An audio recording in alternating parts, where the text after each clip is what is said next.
Hello and welcome to The Gaggle, where we challenge and, if necessary, destroy media narratives. I'm George Szamuely. With me today, of course, is co-founder of The Gaggle, Peter Lavelle, host also of RT's talk show, Crosstalk. Well, Peter, you'll be very happy to learn that the other day, the NATO defense ministers at a digital meeting endorsed a new, spanking new NATO document. And the title of the document is NATO Policy and Preventing and Responding to Conflict-Related Sexual Violence. So I think we can be relieved to learn that NATO is against sexual violence, and it's against sexual violence that takes place in theaters of conflict. And it plans to address this issue. And I think that's, I think we can all, take a bow and congratulate ourselves and have, on the job well done, drinks, dinner for everyone.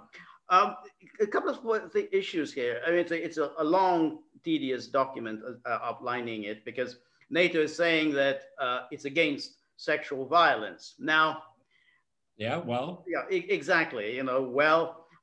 Sexual violence has always been deemed a war crime. I mean, it's always fallen under the rubric of war crime because a war crime is, of course, armed soldiers committing crimes against civilian population. Since sexual violence, rape, sexual assault are deemed crimes under any in any jurisdiction all over the world, then you can bet that they would be deemed war crimes if committed by armed soldiers.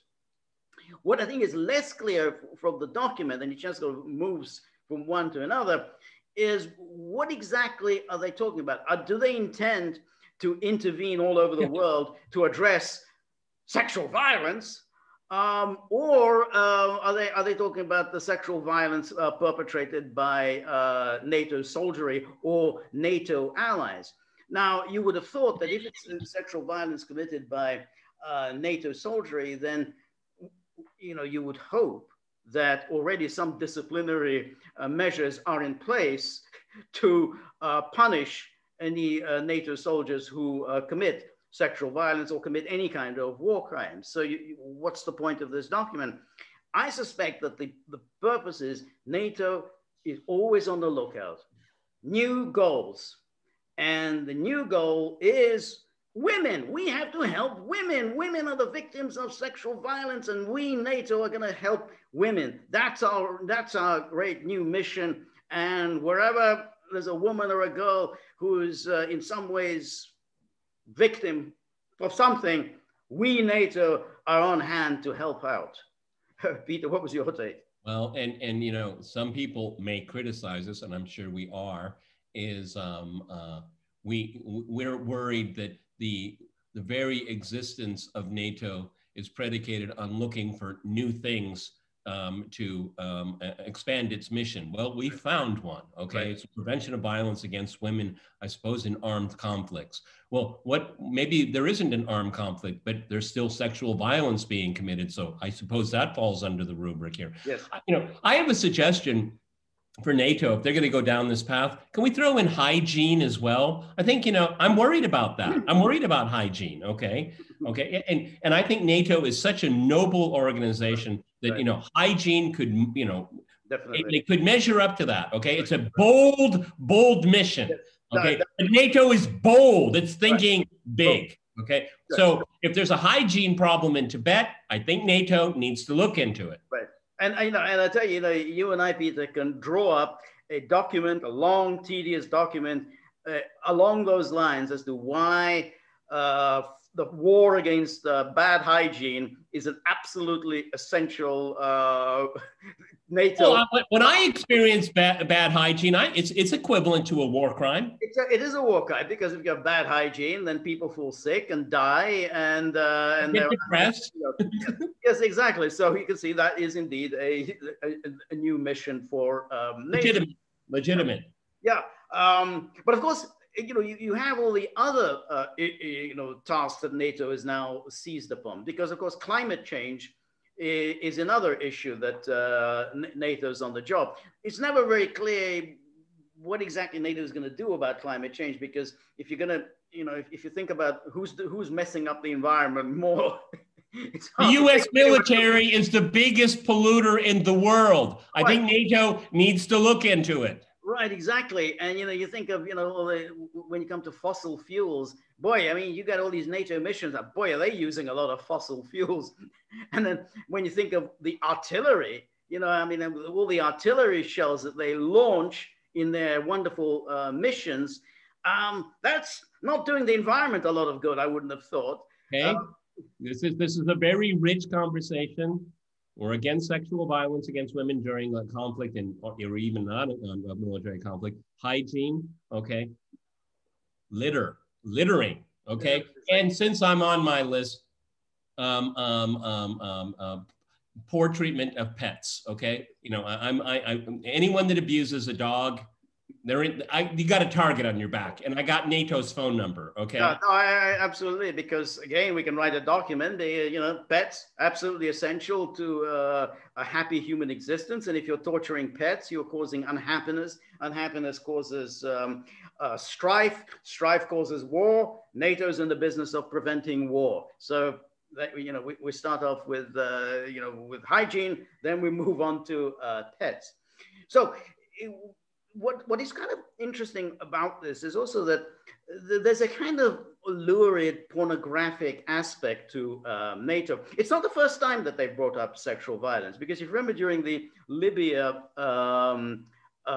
bombing, they suddenly raised this issue that Gaddafi was giving Viagra to his soldiers so they could rape as many women as possible.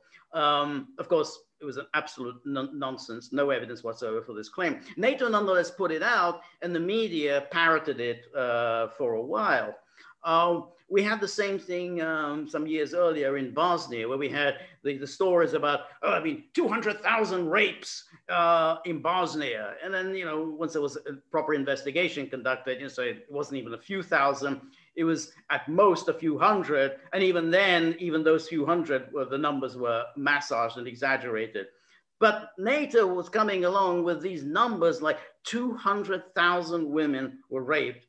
And it creates, agitation. And so NATO is actually very good at seizing on, I think, what this kind of lurid pornographic thing of, well, God, this is horrific. We got to do it. It's very, very clever. There's a reason why they're picking on sexual violence. But this is like a perfect storm, because NATO is always trying, desperately spending huge amounts of money defending its existence, okay? And it's paired up with this wokotopia. I learned that word yesterday.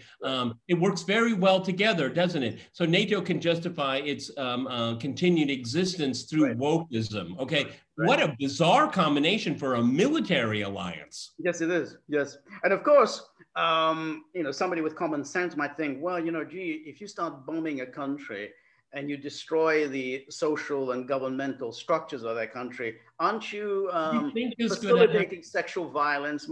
Isn't there more likelihood of sexual violence when a country is on the brink of complete collapse as a result of NATO bombing? I would have thought, how many, if you look at Libya, were there more or fewer rapes and sexual assaults before Gaddafi or after Gaddafi? I kind of suspect that. Well, see, everybody has to understand.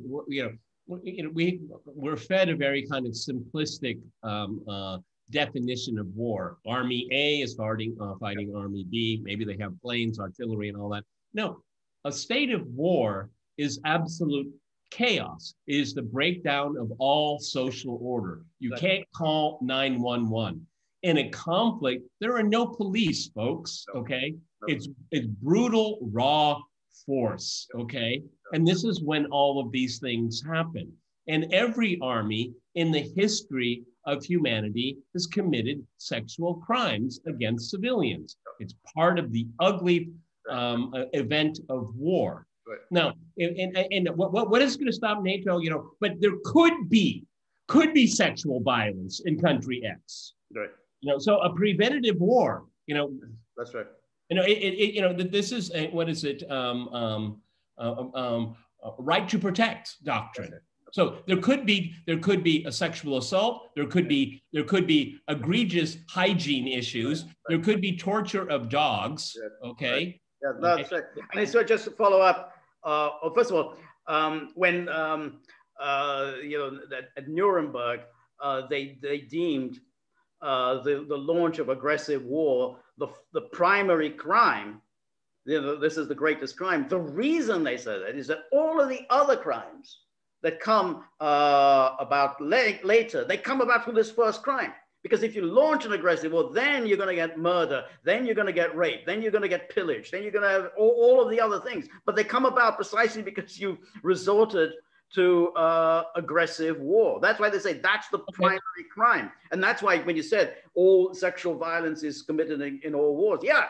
And that's why you don't start wars, because yeah, there will be rape, there will be pillage, there will be murder, and all the horrible things that flow from war. So I challenge anyone listening to this, watching George and I here, before the illegal international proxy war was waged against the government of Assad in Syria, how many head choppings were there? Right. How many?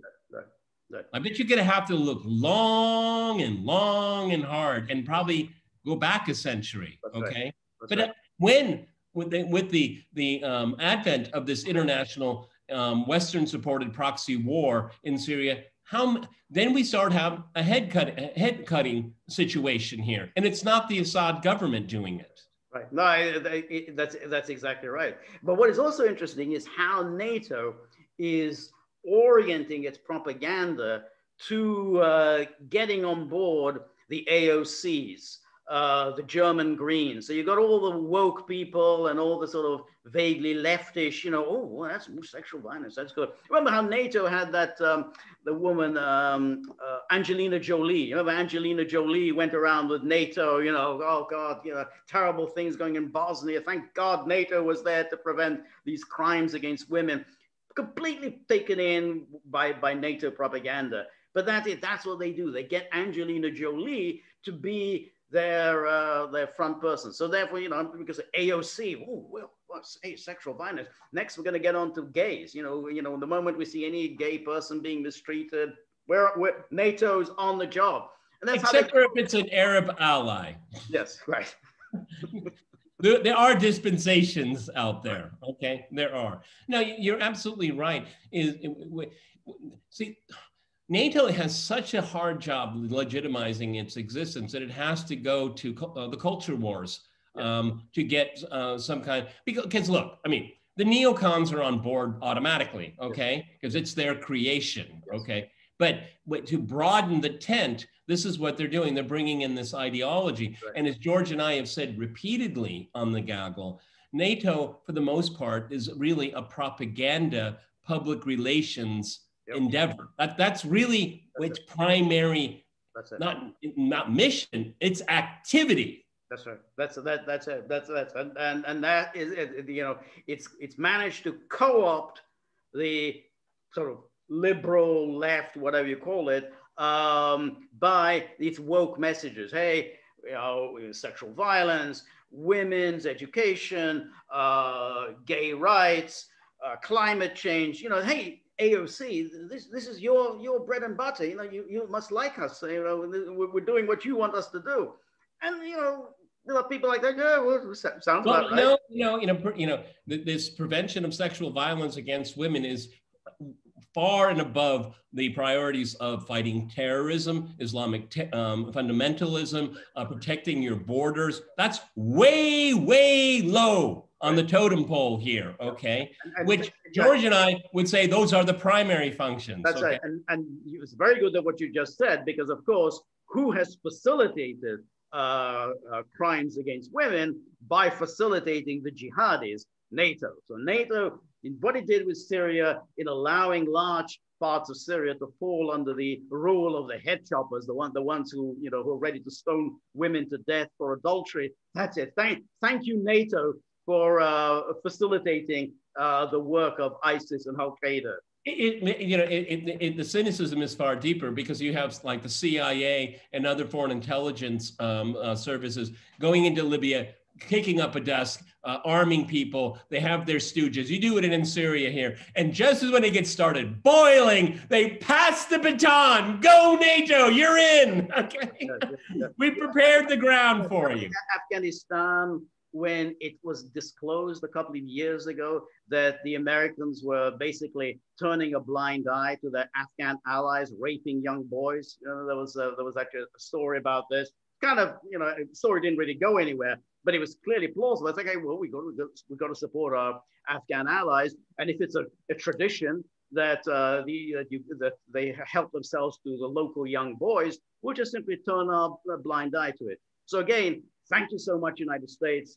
Thank you so much, NATO, that you're facilitating the rape of young boys, even as you proclaim that gay rights forever. Yeah. See, this is what happens when you separate with the military's role is to protect your borders. Okay, that's an easy one here. Right. But if you expand the mission way beyond that, so what they want to be, what NATO wants to be is a global community organizer. That's what they are, a global community organizer. Yep. Okay, and fill in the blank on what you want to organize. Okay, as long as the funding keeps coming in. Okay, exactly. A kind of Obama. Yeah, that's why I thought about it. Yeah, exactly. This is the Obama touch. Yes. to all of this here. All right, Peter. I don't even have to promise that we're going to keep a laser eye view on NATO, because we always do. It's such rich pickings. We just can't help ourselves. We are on Locals. We can find us at, Peter? We're on thegaggle.locals.com, and any help you can give us is much appreciated. Very much appreciated. We're also on Rumble. Look us up there. And if you like The Gaggle, please like, share, and subscribe. See you soon. Bye.